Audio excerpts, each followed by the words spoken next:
Setiap mukallaf wajib mengetahui sifat jaiz bagi Rasul. Sifat jaiz, kewenangan bagi Rasul, adalah sifat kemanusiaan yang sama sekali tidak mengurangi ketinggian derajatnya, seperti sakit yang tidak menjijikkan, lapar, haus, tidur, makan, minum, berjalan, menaiki kendaraan, jual beli, dan mempergauli wanita dengan jalan yang halal sebab adanya pernikahan.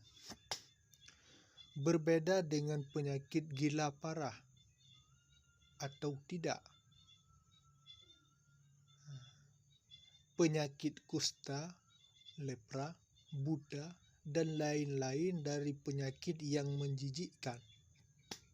Dan berbeda dengan hal-hal yang dapat merusak sifat keperwiraan, seperti makan di jalan dan mengerjakan perbuatan yang hina, dan lain-lain dari pekerjaan yang tidak sesuai dengan mereka.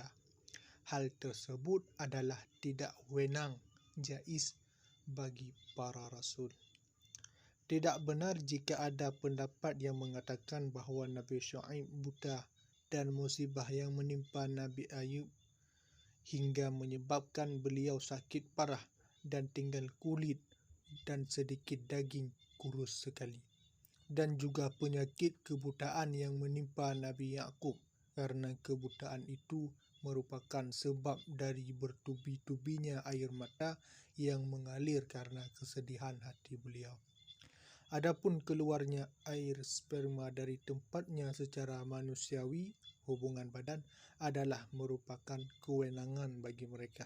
Berbeda dengan mimpi mengeluarkan air sperma. Hal ini tidak wenang bagi mereka karena mimpi termasuk permainan pengaruh setan. Sedangkan setan sendiri tidak diberi kemampuan untuk mempermainkan mereka, para rasul. Demikian pula yang tidak akan terjadi pada diri mereka dalam kaitan dengan berita-berita yang harus mereka sampaikan kepada manusia dari Allah, seperti berita tentang syurga itu disediakan untuk orang-orang yang bertakwa, dan siksa kubur itu pasti terjadi adanya. Dan berita-berita yang mereka tidak harus menyampaikan, seperti ucapan zid berdiri, bakar duduk, dan selanjutnya. Termasuk di dalam kewenangan mereka adalah pekerjaan-pekerjaan yang harus disampaikan untuk menetapkan suatu peraturan, seperti lupa di dalam salat. Namun perlu diingat bahawa kealpaan mereka itu terjadi karena kesibukan hati mereka mengingat Allah. Begitu pula mereka tidak akan lupa pada berita-berita yang harus mereka sampaikan sebelum menyampaikannya, baik berupa ucapan ataupun perbuatan. Berita yang berupa ucapan seperti surga itu disediakan untuk orang-orang yang takwa, sedangkan yang berbentuk tindakan, contoh seperti salat duha, ketika Allah menyuruh mereka melakukannya agar diamalkan oleh para pengikutnya dalam melakukan salat tersebut. Oleh karena itu, tidak ada kewenangan bagi mereka melalaikan keduanya, ucapan dan perbuatan. Sebelum menyampaikan yang pertama dengan ucapan dan menyampaikan yang kedua dengan perbuatan. Apabila telah disampaikan, maka bagi mereka hanya ada kewenangan melalaikan hal-hal yang dikehendaki oleh Allah dan bukan dari setan. Karena setan tidak diberi kemampuan untuk mengganggu para rasul. Dalam hal ini Rasulullah bersabda, "Inni la ansa walakin unsa." Sesungguhnya aku tidak lupa, akan tetapi dilupakan oleh Allah.